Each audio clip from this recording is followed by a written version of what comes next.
ସାଧାରଣତନ୍ତ୍ର ଦିବସ ଏ ମଧୁ ରକ୍ଷା ଏବଂ ରକ୍ତର ଏକତା ଏକ ଅଖଣ୍ଡତାର ପ୍ରତୀକ ତିରଙ୍ଗା ପତାକା ତଳେ ସମବେତ ହୋଇଥିବା ସମସ୍ତ ଜନତା, ଛାତ୍ରଛାତ୍ରୀ, ବୁଦ୍ଧିଜୀବୀ, ଜିଲ୍ଲା ପ୍ରଶାସନ, ଗଣମାଧ୍ୟମର ପ୍ରତିନିଧି ତଥା ସମଗ୍ର ବାଲେଶ୍ୱର ଜିଲ୍ଲାବାସୀଙ୍କୁ ରିଜର୍ଭ ପୁଲିସ ପଡ଼ିଆ ପତାକା ଉତ୍ତୋଳନ ମଞ୍ଚରୁ 77ତମ ସାଧାରଣତନ୍ତ୍ର ଦିବସର ହାର୍ଦ୍ଦିକ শুভেচ্ছা শুভকামনা অভিনন্দন জ্ঞাপন করছি।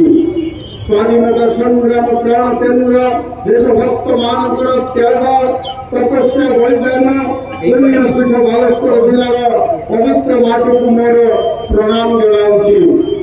ଯେଉଁ ମାଟି ଦିନେ ଶୁଭିଥିଲା ମୁକ୍ତିର କୁଣ୍ଡଳ ନାଦ ସ୍ୱାଧୀନତାର ରଣଦୁଙ୍ଗରୀ ବଜେଇ ଜାତି ପ୍ରେମ ବନ୍ୟକୁ ପ୍ରଜ୍ୱଳିତ କରିଥିଲା, ଯେଉଁ ମାଟିର ସନ୍ତାନ ସେହି ବାଲେଶ୍ୱର ମାଟିର ବୀର ବୀରାଙ୍ଗନା ମାନଙ୍କୁ ଶତବାର ପ୍ରଣାମ କରୁଅଛି ଏବଂ ଶ୍ରଦ୍ଧା ସୁମନ ଅର୍ପଣ କରୁଅଛି।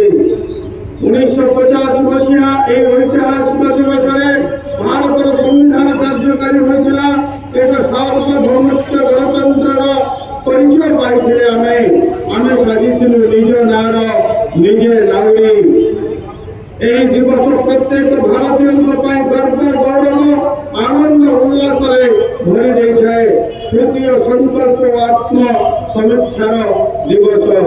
ପୃଥିବୀର ସର୍ବବୃହତ ଗଣତାନ୍ତ୍ରିକ ବ୍ୟବସ୍ଥା ଆଧାର ପ୍ରଦାନ କରିଥିବା ଆମର ସମ୍ବିଧାନ ପ୍ରଣେତାମାନଙ୍କର ଅଦମ୍ୟ ଅବଦାନକୁ ସ୍ମରଣ କରିବା ଏକ ସୁବର୍ଣ୍ଣ ଅବସର।